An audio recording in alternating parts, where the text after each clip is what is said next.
திருவள்ளுவனின் வாசகிக்கு உயிர் உடல் கொடுத்து சிறப்பான நடிப்பை வெளிப்படுத்திருக்கக்கூடிய கதாநாயகி தனலட்சுமி அவர்களை பேசுமாறு அன்புடன் அழைக்கிறோம். அனைவருக்கும் வணக்கம். இந்த உரைய ஒரு குரலோட ஆரம்பிக்கணும்னு ஆசைப்படுறேன். இடும்பைக்கு இடும்பை படுப்பர், இடும்பைக்கு இடும்பை படாதவர். நம்ம வாழ்க்கையில ஒரு செயலை செய்யறதுக்கு முன்னாடி இடையில நிறைய துன்பங்கள் வரும். அந்த துன்பத்தை கண்டு நம்ம துன்பப்படக்கூடாது. அந்த துன்பத்துக்கே நம்ம துன்பத்தை கொடுத்துடணும்னு வள்ளுவர் எழுதியிருக்காரு. எவ்வளவுதான் தடைகள் வந்தாலும் அதை உடைச்சு நம்ம முன்னேறி போயிட்டே இருக்கணும். அப்படி ஒரு முன்னேற்றமா தான் இந்த படத்தை பார்க்குறேன். திருக்குறள் இது என்னுடைய முதல் படம். என்னோட கெரியர்லேயே ரொம்ப ரொம்ப முக்கியமான ஒரு படம். எல்லாருக்கும் வாசிகையை பிடிக்கும் நம்புறேன். என்ன வாசிகையா தேர்ந்தெடுத்த டைரக்டர் ஏஜி பாலகிருஷ்ணன் சாருக்கு நன்றி சொல்லிக்கிறேன். நன்றி சார். திரைக்கதை எழுத்தாளர் ஜெயராஜ் சார் அவர்கள், அவர் எழுதிய எழுத்துக்கு அதில் நானும் அவர் கொடுத்துருக்கேன். நானும் ஒரு சின்ன பங்கா இருக்கேன்னு நினைக்கும் போது ரொம்ப ரொம்ப சந்தோஷமா இருக்கு. இசைஞானி இளையராஜா சார் அவர்கள், சின்ன வயசுல இருந்து அவரோட பாட்டை கேட்டு வளர்ந்தனா இன்னைக்கு அவரோட மியூசிக்ல என்னுடைய முதல் படம் ரிலீஸ் ஆகிறது. It is a dream come true moment. Thank you so much for giving me Mullai Vasam song. It is very close to my heart. Thank you so much for this wonderful opportunity. And cameraman sir பத்தி சொல்லி ஆகணும். என்ன மட்டும் இல்லை, எல்லா ஆர்டிஸ்டுமே ரொம்ப அழகாக காமிச்சிருக்காரு. தேங்க்யூ எட்வின் சஹாய் சார் அவர்கள் மற்றும் assistant directors, associate director, art director, costume designer, cameraman team, lighting team, technicians, executive producer, the whole production and க்ரூக்கே நன்றி சொல்ல கடமைப்பட்டிருக்கேன். இந்த ஃபிலிம்காக உழைப்பு போட்ட அத்தனை பேருக்குமே நன்றி. நன்றி.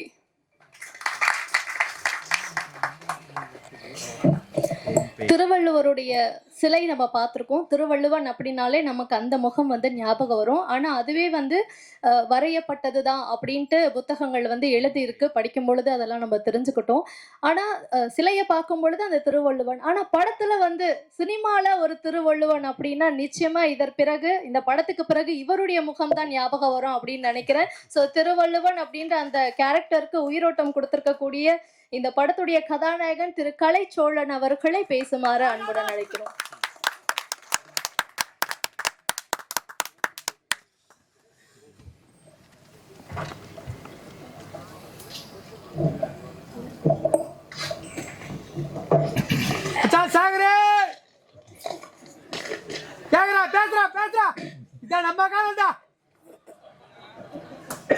இவ்விழாவிற்கு சிறப்பு விருந்தினராக வருகின்றிருக்கும் சிறப்பு விருந்தினருக்கும், மேடையில் அமர்ந்திருக்கக்கூடிய பெரியோருக்கும் மற்றும் ஊடகத்துறை நண்பர்களுக்கும், பத்திரிகையாளர் நண்பர்களுக்கும், திரளாக வருகின்றிருக்கக்கூடிய சினிமாத்துறை நண்பர்களுக்கும் என்னுடைய பணிவான மாலை வணக்கத்தினை தெரிவித்துக் கொள்கிறேன். நான் இங்கு நிற்பதற்கு மிக முக்கியமான காரணம், என்னுடைய குருநாதர், கூத்துப்பட்டினுடைய நிறுவனர் திரு பத்மஸ்ரீ நா. முத்துசாமி ஐயா அவர்களுக்கும், அண்ணன் நடேஷ் முத்துசாமி அவர்களுக்கும் என்னுடைய நன்றியினை தெரிவித்துக் கொள்கிறேன். திருக்குறள் திரைப்படத்தில் திருவள்ளுவராக நடிப்பதற்கு எனக்கு வாய்ப்பை கொடுத்த இயக்குனர் மரியாதைக்குரிய திரு ஏஜே பாலகிருஷ்ணன் ஐயா அவர்களுக்கும் இத்தருணத்திலே நன்றி தெரிவித்துக் கொள்கிறேன். ஐயா அவர்களுக்கு நன்றி.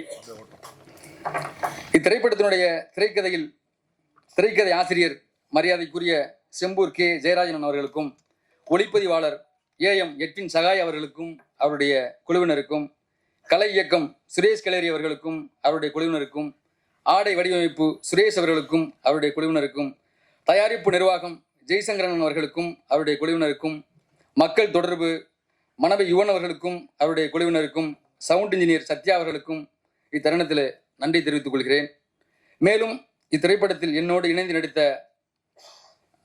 வாசுகி தனலட்சுமி அவர்களுக்கும், திரைப்பட இயக்குனர் மரியாதைக்குரிய அண்ணன் சுப்பிரமணிய சிவா அவர்களுக்கும், ஓஏகே சுந்தர் சார் அவர்களுக்கும், நண்பர் கொட்டாச்சி அவர்களுக்கும், நண்பர் குணாபாபு அவர்களுக்கும், பாடினி அவர்களுக்கும் இத்தருணத்தில் நன்றியை தெரிவித்துக் கொள்கிறேன். இத்திரைப்படத்தில் இணைந்து பணியாற்றிய இணை மற்றும் துணை இயக்குநர்கள் அண்ணன் உதயகுமார் அவர்களுக்கும், சந்திரசேகர் சார் அவர்களுக்கும், பாரதி சார் அவர்களுக்கும், மகேஷ் சார் அவர்களுக்கும், அன்பு சார் அவர்களுக்கும் இத்தருணத்தில் நன்றி சொல்ல விரும்புகிறேன். அவர்களுக்கும் நன்றி. அன்பு தம்பி சகாயம் அவர்களுக்கும், பாஸ்கர் அவர்களுக்கும் நன்றி சொல்ல விரும்புகிறேன். அவர்களுக்கும் நன்றி. மிக மிக முக்கியமாக இத்திரைப்படத்திற்கு பாடல் எழுதி இசையமைத்து கொடுத்த இசை அரசர் மரியாதைக்குரிய இளையராஜா ஐயா அவர்களுக்கும் இத்தருணத்தில் என்னுடைய பணிவான நன்றியினை தெரிவித்துக் கொள்கிறேன். எனக்கு மேடை பேச்சு என்பது அவ்வளவாக வராது. நான் பள்ளி பருவத்திலிருந்து மேடை பூச்சில் கலந்துக்கிட்டேனாக்க உடனே அழுகு வந்துடும். தலைமை ஆசிரியர்களே, ஆசிரியர் பெருமக்கள்னு சொன்னோடனே அழுகு வந்துடும், உட்கார வச்சிருவாங்க. இது வருஷம் பூரா நடக்கும். நான் சென்னை வந்த பிறகு நான் பார்த்து ஆச்சரியப்பட்ட மிகப்பெரிய பேச்சாளர்களை பார்த்துருக்கேன். நான் வியந்து பார்த்துருக்கேன். ஏன்னா இப்படிலாம் பேச முடியுமா, என்ன மனுஷன்பா, யாருப்பா அவரு, அப்படிலாம் நான் வியந்து பார்க்கும்போது நான் பார்த்த ஆச்சரியப்பட்ட மனிதர்களில் மிக முக்கியமானவர் அண்ணன் தொழில் திருமாவளவன் அவர்கள். நான் முதல்ல அண்ணனுடைய 50வது பிறந்தநாள் விழாவில் காசி ஆனந்தன் ஐயா, யுகபாரதியன், பழனி பாரதி மற்றும் பல்லடமரம் எல்லாம் வந்திருந்தாங்க. விலங்கை உடைத்து அப்படின்னு நினைக்கிறேன். நான் அண்ணனை பார்க்கறதுக்காக எங்க போனேன். நான் முதல்ல நேரடியாக அப்பதான் பார்க்குறேன் அண்ணனை. மிக பயங்கரமான ஒரு பேச்சு, 1.25 மணி நேரம் பேசினாரு. நான் இங்கேருந்து வருவதற்கு எனக்கு 11 கிட்ட ஆயிடுச்சு. அதற்கு பிறகு தமிழ்மணி நடத்தி 2014-15 நினைக்கிறேன் வைத்தியநாத ஐயா நடத்தினாங்க தமிழ் இலக்கிய திருவிழா அப்படின்ட்டு. அந்த விழாவிற்கு எண்ணெய் செதுக்கிய இலக்கியம் என்ற தலைப்புல அண்ணன் திருமாவர்கள் பேச வந்திருந்தாங்க. முதல் முறையில் பலகரப்பு ஐயா பேசிட்டு போயிட்டாங்க. ரெண்டாவது புரட்சி புயல் வைகோ அவர்கள் பேசுறாங்க. அப்போ வைகோ ஐயா பேசும்போது கடைசியில மேடையில அழுதுட்டாங்க. பாண்டிய மன்னனுடைய சபையில கண்ணகி நீதி கேட்டா, இலங்கையில என் சகோதரிகளை யார்கிட்ட நீதி கேட்பாங்க அப்படின்னு சொல்லிட்டு மேடையில கதறி அழுதுட்டாங்க. அதனால எனக்கு தெரியுமா என்னன்னு தெரியல. அழுத பிறகு எல்லார்ட்டையும் மன்னிப்பு கேட்டாங்க. என்னன்னா மன்னிப்பு கேட்டதுக்கு முக்கியமான காரணம் என்னன்னா, அந்த மேடையில இலக்கியம் தான் பேசணும், அரசியல் பேசக்கூடாது அப்படின்ட்டாங்க. அதற்கு பிறகு உணவு இடைவேளை. அதுக்கு பிறகு தமிழறிவு மணியன் ஐயா பேசினாங்க. தமிழறிவு மணியன் ஐயா பேசின பிறகு டக்குன்னு துண்டு சீட்டு வந்துருச்சு. நேரம் கருதி எனக்கு கொடுத்துடாதீங்க, நேரம் கருதி நீங்க சீக்கிரம் உரைய முடிங்க அப்படின்னு. என்ன பண்ணிட்டாங்கன்னா, அவர் கோச்சிக்கிட்டு நன்றி வணக்கம், இதுக்கான மேடைக்கே வர்றதில்லை அப்படின்னு இறங்கிட்டாங்க.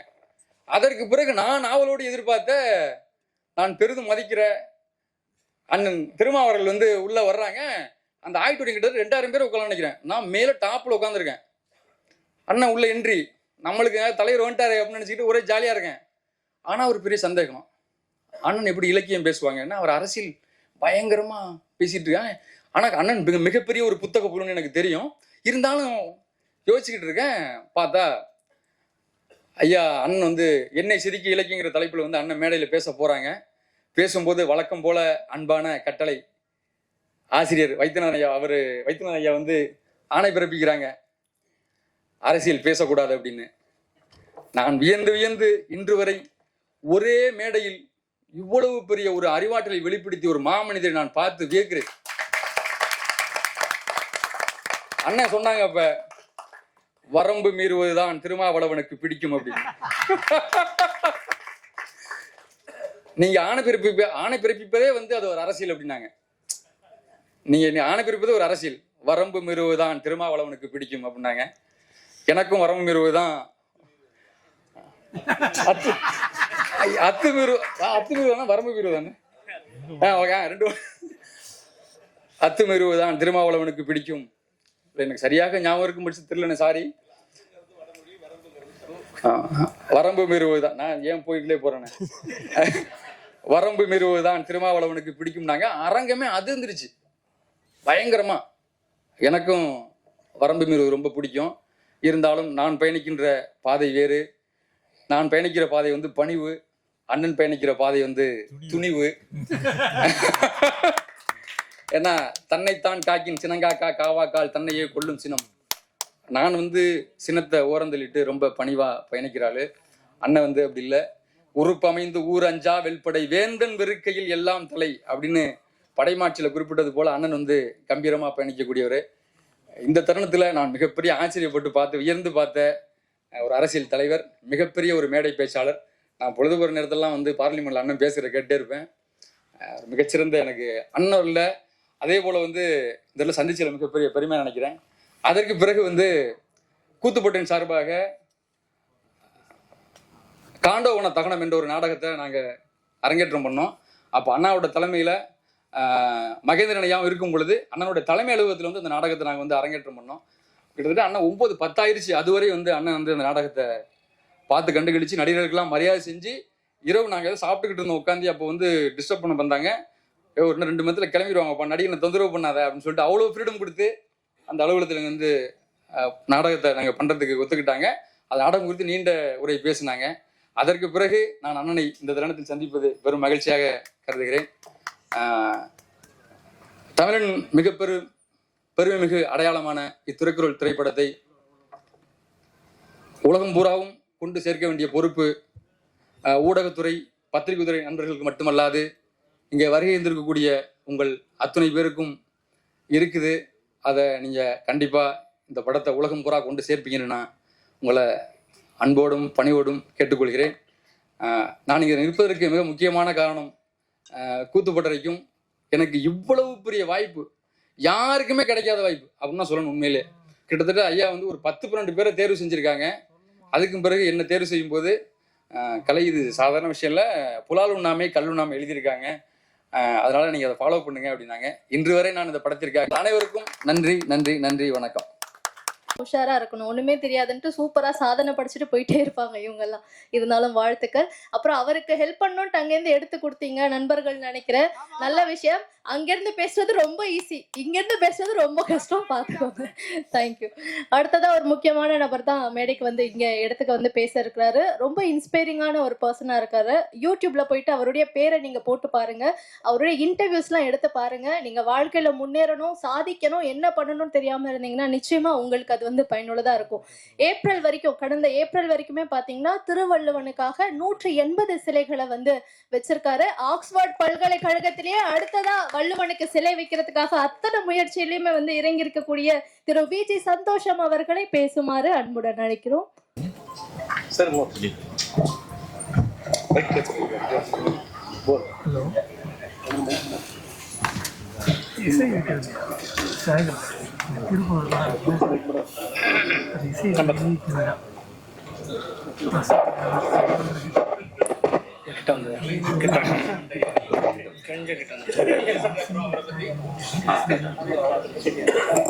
எல்லோருக்கும் வணக்கம். உலகை தமிழால் உயர்த்திடுவோம், அகர முதல எழுத்தெல்லாம் ஆதி பகவன் முதற்றே உலக, அன்னையும் தந்தையும் ஆசானும் முன்னறி தெய்வம், ஆலயம் தொழுவது சால முன்னன்று, யாரும் ஊரே யாரும் ஊரே யாவரும் கேளி.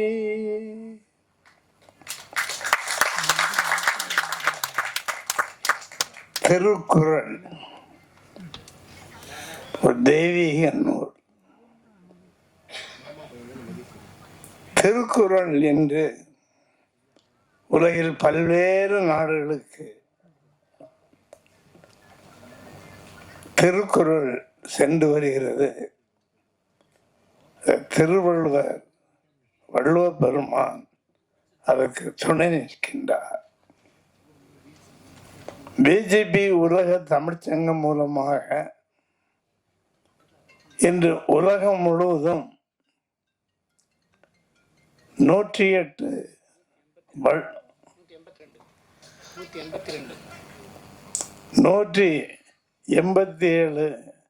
வள்ளுவர் சிலையை நாங்கள் இதுவரை அனுப்பியிருக்கின்றோம். எதற்கும் பணம் வாங்குவதில்லை. இன்று வருகின்ற 15ஆம் தேதி லண்டன் மாநகரிலே அங்கு ஒரு வள்ளுவர் சிலையை வைக்க போகிறோம். அதற்கு பல தமிழ் அறிஞர்கள் இங்கு வருகின்றார்கள். ஆக திருவள்ளுவர், பொதுமறையான திருவள்ளுவர் உலகில் எங்கு சென்றாலும் அவர் புகழ் மனம் வீசிக்கொண்டே இருக்கின்றது. இது ஏன் திருக்குறளை நான் கையில் எடுத்தேன்? எதற்காக உலகமெல்லாம் சென்று இலவசமாக இந்த திருக்குறள் கொடுக்கிறேன் என்று ஒரு முறை சிந்தித்து பார்க்கும் பொழுது அதில் 1330 குறளும் 183 அதிகாரத்திலே 2 அடியிலே ஏன் 7 வார்த்தைகளிலே இந்த உலகத்தை அளந்தவர் நமது திருவள்ளுவர். இந்த படத்தில் பார்த்தோம், அவர் வளவ நாடிலே பிறந்தவர், கன்னியாகுமரி மாவட்டத்திலே பிறந்தவர். ஒரு நாள் மாலை நேரத்தில் வாசகம் நேரம் அவரும் அந்த மலையை வலம் சுற்றி வந்தார். பின்பு ஒரு இடத்தில் உட்கார்ந்து இருவரும் எதிரும் புதிருமாக, வள்ளுவ பெருமானே, நீங்கள் எல்லாருக்கும் அறிவுரை கூறுகின்றீர்கள், எனக்கு ஒரு குழந்தை இல்லையே. அதற்கு அவர் உடனடியாக இந்த உலகத்தில் திருக்குறளை யார் யார் படிக்கின்றார்களோ அவர்களெல்லாம் நமது வாரிசுகள். ஆக இப்பொழுது உலகத்திலே பல்வேறு நாடுகளில் நமது வாரிசுகள் இருக்கின்றார்கள். இந்த அற்புதமான விழாவை அன்புக்குரிய சகோதரர் பாலகிருஷ்ணன் அவர்கள் சிதைக்கின்றார்கள். அவர்களும் கன்னியாகுமரி மாவட்டத்தை சார்ந்தவர். அதை எனது அன்பிற்கும் பாசத்துக்குரிய சகோதரர்கள் திருமாவளவன் அவர்கள் இந்த விழாவிற்கு வந்து திருவள்ளுவர் பற்றி பேச இருக்கின்றார்கள். வள்ளுவருக்கு எந்த ஜாதியோ மதமோ இனமோ கிடையாது. அதுபோல்தான் எனது அன்பு அருமை இளவல்